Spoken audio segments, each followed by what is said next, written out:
मणिपुर हिंसा को लगभग 2 साल पूरे होने जा रहे हैं, लेकिन प्रदेश में अब तक कानून व्यवस्था दुरुस्त नहीं हो पाई है और अब ये मामला अंतर्राष्ट्रीय स्तर पर उठने लगा है। संयुक्त राष्ट्र के मानवाधिकार परिषद ने इसे लेकर अहम टिप्पणी की है, जिस पर भारत की तरफ से भी प्रतिक्रिया सामने आई है। तो क्या है पूरा मामला, आइए देखते हैं इस रिपोर्ट में। मणिपुर हिंसा को लेकर पूरा देश चिंतित है।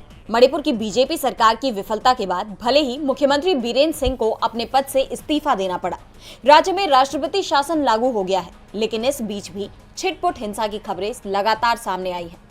ऐसे में अब ये मुद्दा संयुक्त राष्ट्र में उठा है। संयुक्त राष्ट्र के मानवाधिकार परिषद यानी UNHRC के चीफ वोल्कर तुर्क ने वैश्विक घटनाओं पर दी गई जानकारी में भारत का जिक्र करने के साथ कश्मीर और मणिपुर के हालात पर भी टिप्पणी की। तुर्क ने कहा कि भारत का लोकतंत्र और संस्थान उसकी सबसे बड़ी ताकत रहे हैं, जो उसकी विविधता और विकास को रेखांकित करते हैं। लेकिन कश्मीर समेत मानवाधिकार रक्षकों और स्वतंत्र पत्रकारों के खिलाफ प्रतिबंधात्मक कानूनों और उत्पीड़न के इस्तेमाल से मैं चिंतित हूँ। इसके साथ ही उन्होंने मणिपुर हिंसा और विस्थापन को रोकने के लिए संवाद, शांति बनाने वाले और मानवाधिकार पर आधारित कोशिशों को तेज करने की मांग की है। उनके इस बयान पर भारत की तरफ से भी तीखी प्रतिक्रिया दी गई। भारत के UN में स्थायी प्रतिनिधि राजदूत अरिंदम बागची ने UNHRC चीफ तुर्क के बयान को बेबुनियाद बताया।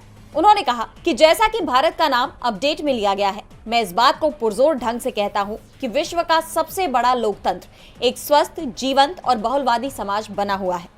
अपडेट में की गई निराधार और बेबुनियाद टिप्पणियां जमीनी हकीकत से बिल्कुल अलग है। हालांकि उन्होंने अपने देश का पूरी दृढ़ता के साथ बचाव किया, लेकिन बात जब जमीनी हकीकत की आती है तो उनके इस बयान पर भी सवाल उठते हैं, क्योंकि पिछले 1.5-2 सालों में जिस तरह के हालात मणिपुर में देखे गए, कुकी मैतेई समुदाय के बीच हिंसा में 150 से 250 लोगों की जान चली गई, महिलाओं के साथ बर्बरता की गई और अब तक वहां शांति बहाल नहीं हो पाई है।